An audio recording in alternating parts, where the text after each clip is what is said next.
Good morning. Ito yung update sa ating Shamo Asil na hen. So may sisiyo tong apat pero wala, hindi nakaligtas. Naipit niyang lahat doon sa brooder. Kasi nilagyan natin ng screen na green yung brooder. So kumakay-kay pala siya. So naipit niya talaga yung kanyang pasisiyo. So sayang. So yung ginawa ko, tinanggal ko na lang to and then pinaliguan. So yan guys, yan na siya. So kukondisyon na naman natin to para sa next breeding. Yan, maganda yan. So yung apat niya na unang pasisiw is malalaki na. Yan na siya ngayon. Yan guys, yan, namumula-mula na yung mukha niya.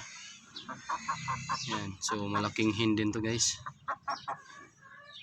Yan, yan yung Shamo Asil natin na hen.